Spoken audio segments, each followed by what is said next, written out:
Hello and welcome to today's edition of Frightfully Forgotten's Trash or Treasure. Before we get going, what the hell are we drinking? Fort Spencer IPA. My advice to you, don't get sick. Today we're going to be talking about 1987's Viking slasher movie, Berserker, the Nordic Curse.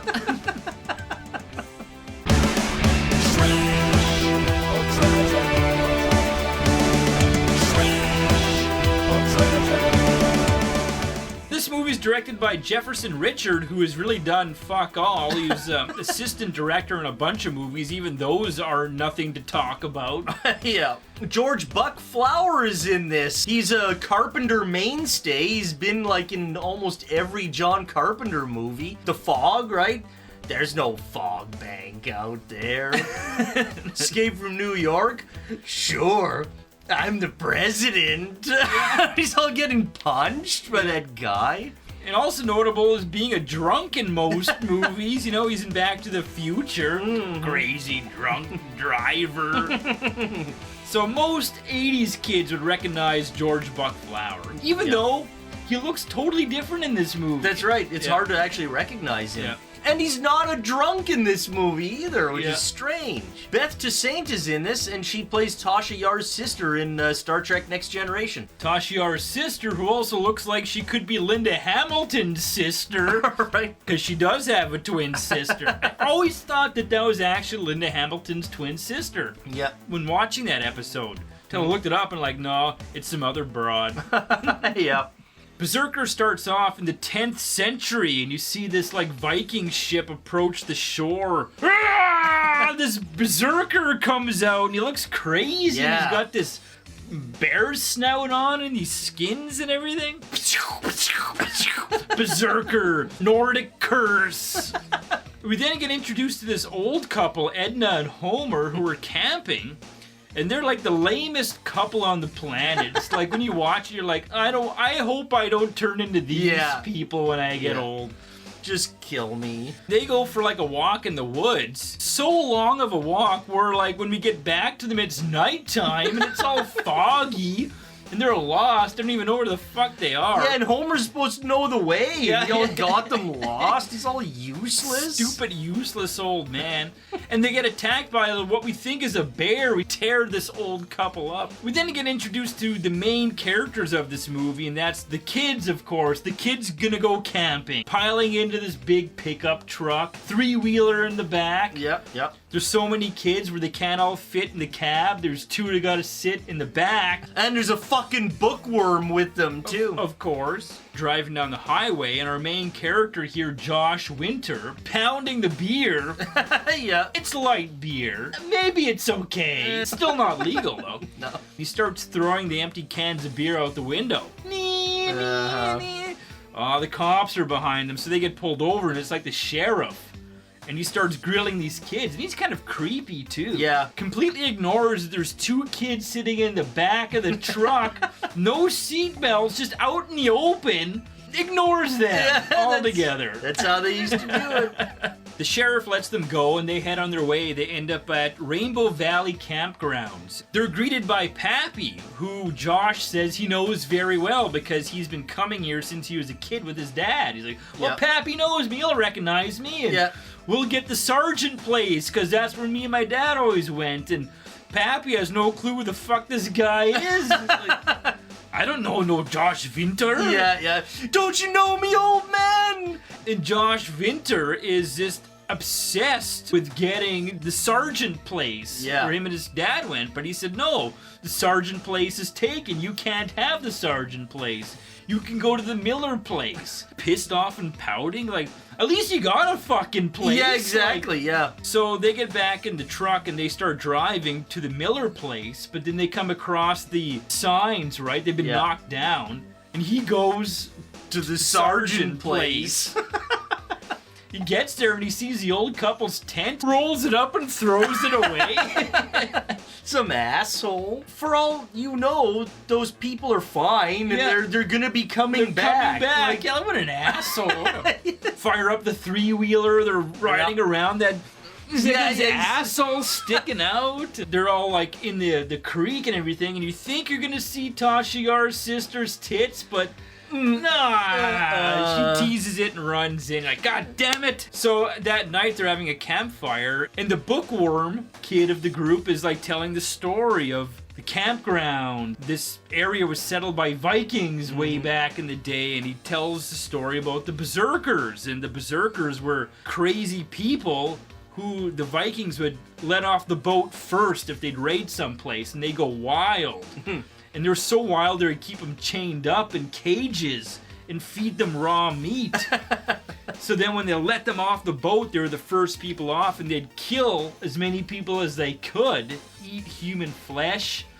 And the story is that if you're a descendant of a berserker who ate human flesh, you could be possessed by the spirit of a berserker. We then see the sheriff and Pappy, and they're at Pappy's house playing chess and drinking, having a couple of beers. And the fucking sheriff doesn't even drink I know. his. Yeah, he's like, well, you can have mine. I didn't even touch it. What the fuck?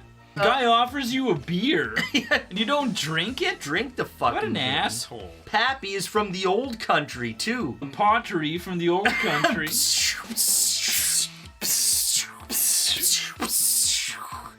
Old Kingdom? There was a murder that had taken place years ago on the campgrounds, and they blamed it on a bear. The sheriff is all paranoid about it now. And so anyways, the sheriff gives Pappy's undrunken beer, goes off to the Miller place, look over the kids and see if they're all right. He ends up coming back, and he's like, nope, I didn't see him. He's like, well, I sent them over there. He's like, well, how come they're not there? He's like, I don't know, but I'm worried about them. Well, maybe they went to the sergeant place. Yeah.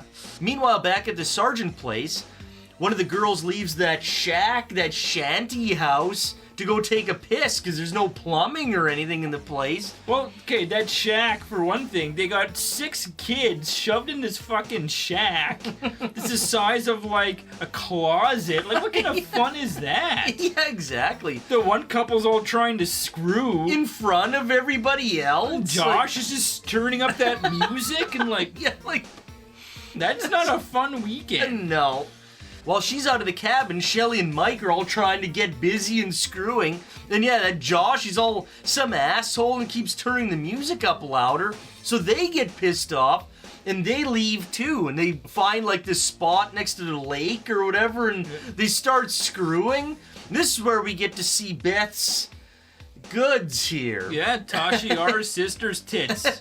Yeah. The other girl who left to go take a leak, she gets attacked by what we think is a bear. You see all the bear scratches and they're all touching her face and smearing blood. That's all it is, really. Yeah. Just touching her face and smearing fake blood. So the 2 kids do the deed, and Shelly gets up and she starts walking. She trips over Homer's body. Homer and Edna she ends up finding.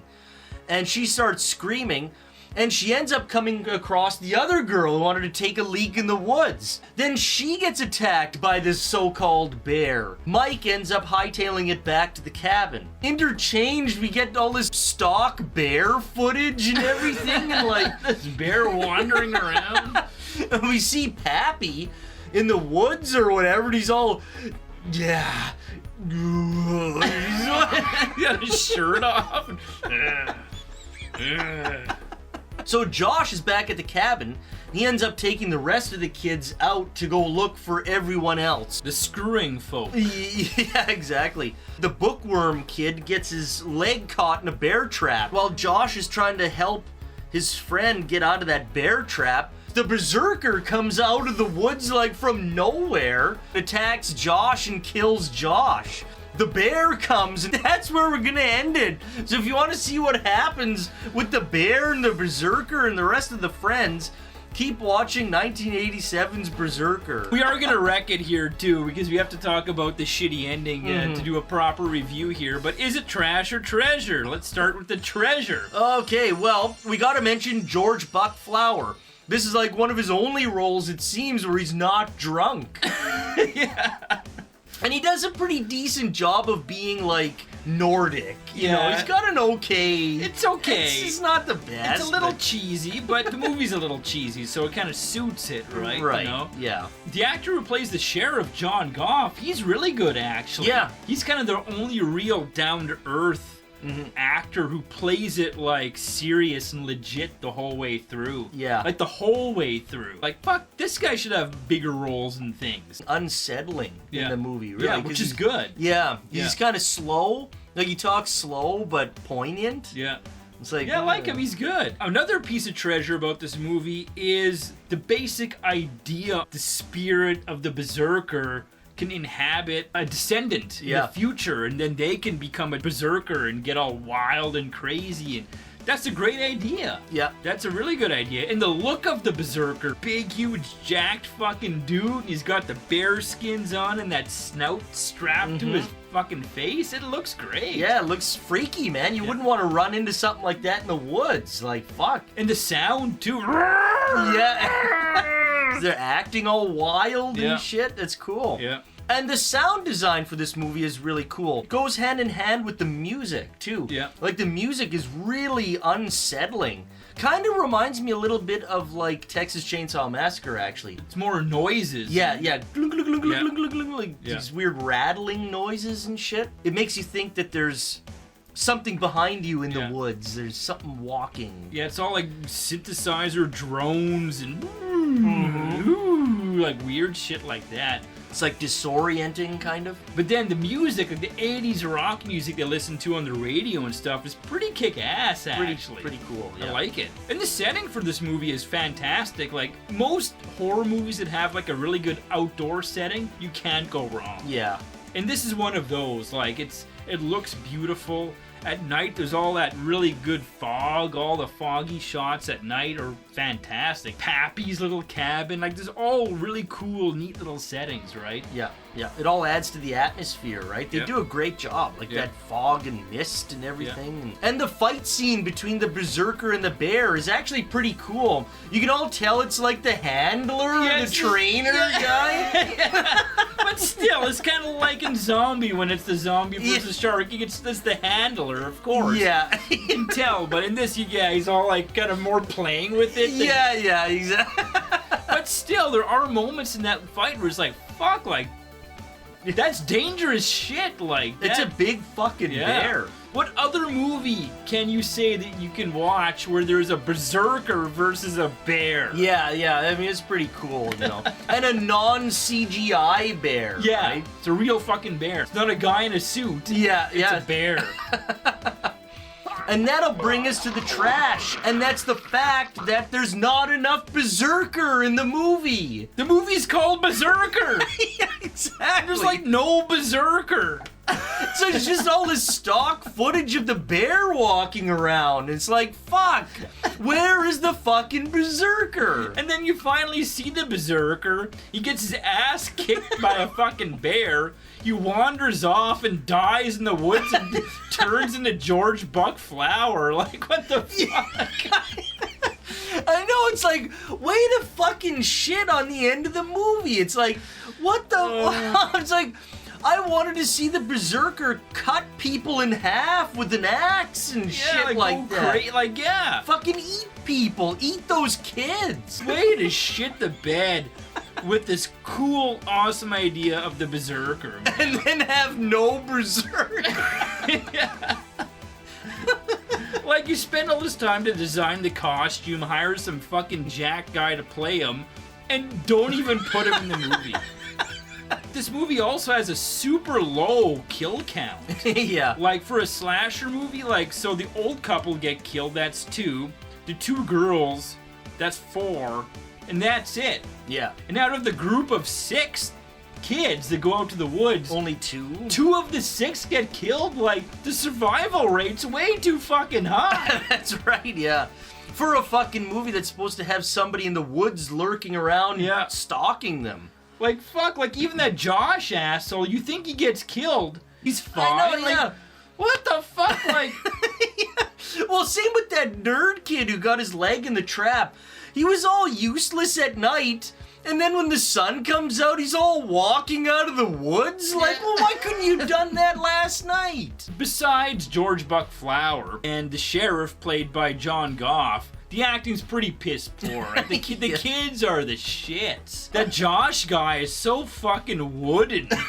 Yeah, and he's like the main character, right? Some of the minor characters aren't bad, but there's moments like that, like when the bear starts fighting the berserker. Yeah. And the kid that's got his leg caught in the bear trap, he's like, "Go bear! Go bear!" Like, what's this? He's like cheering on the bear. He's like a cheering section. Go bear! What he doesn't realize is that the bear is going to be killing him next. Yeah, You want the bear to win so he can eat you? Like, that doesn't make any damn sense. Go bear! He's going all crazy, like. There's all kinds of cheesy dialogue in this movie, too. And the pacing for this movie is pretty piss poor. It's just the kids mostly walking around in the woods, for Christ's sake. And then it interchanged with that stock bear footage. Like, well, God, let's get something else going on here. Like after they have the campfire scene with the story of the Berserker, yeah, it should have been balls to the walls Berserker. Exactly. But after, it's just them wandering in the woods in that fog. They're all lost and everything. And they kept going in circles and they keep coming across the same dead bodies over again. It's like, fuck. Yeah. Where the fuck is the Berserker, right? And the kills, man, like the kills are really fucking lame in this for a slasher. It's just that shitty bear claw, like kind of painting that fake blood on people. Like, man, like we should see some better kills. Yeah, you set up some fake skin and have claws scratch it, you know, and shit. Like, it's just the same kill over and over again. It's nothing all that crazy or inventive or exciting. It's like, it's boring. Give me more. Yeah. Again, like you said, you need the Berserker cutting people in fucking half with the axe. That's it, cutting heads right off. That mystery tease that they got going on with the fact that it's the big bear paw killing the kids. And they're trying to, like, fool you. They're like, oh, is it the bear? Or is it, like, a berserker? But then, like, they push the bear aspect way too much. You know, to where you're like, well, it's a bear. It's the bear. Like, there's no fucking mystery there. It's the bear. Like, fuck. They have this story, like, a descendant of the berserker can become a berserker. Like, well, at this point, there's only two options. It's either the sheriff or Pappy. And it's obvious that it's Pappy because they show that scenery's all naked, so that mystery's out the fucking window. Exactly. It's so like, what are you trying to fucking hold on to here? Yeah, they just shit the bed totally. Like, great idea, awful delivery. They couldn't pay that Berserker guy another day's wage to, like, finish shooting the script where he actually does something. I know, it's kills like, people. Take a few swipes, you know? Like, you don't have to show what he's swiping at, just show him swiping. The ending for this movie, it's too little too late. They barely show anything, and it's the last 2 minutes of the movie when they show that Buck Flower transforming and stuff. It's like, well, I don't care anymore. Yeah. Like, the movie's done, and now you're showing all these poignant things. It's like, well, I don't give a shit. Well, you sum it up this way. You find out it's not the Berserker that killed the kids, it's the bear. Then the Berserker finally shows up, gets his ass kicked by the bear. Yeah, handed to him by then the goes bear. off and dies in the woods and turns into George Buck Flower. Like, what the fuck? Like, It's like, what the hell do you call that? Talk about a letdown. Talk about lame. He doesn't even die. He gets shot by that sheriff guy. That's right. He's all, Berserker, trash or treasure? I think it's trash. Yeah, it's trash. It's funny because when I first watched this movie, I enjoyed it way more. Then I watched it again, I'm like, this is garbage, man. I thought it was, I remembered it being a lot better. I was probably drunk. Yeah, been there many times, yep. This movie's awesome! Yeah. Rewatch? Yeah. Ooh. Yeah, what was I thinking? But it's still worth watching for a couple of reasons. George Buck Flower, Tashiar's sister's tits, and Viking versus Bear. Right. So there's some reasons to watch it. If Yeah. you're really into cheesy, campy slashers, give it a shot. Yeah, exactly. At least once. One watch. Yeah. After that, then that's it. And until next time, keep drinking.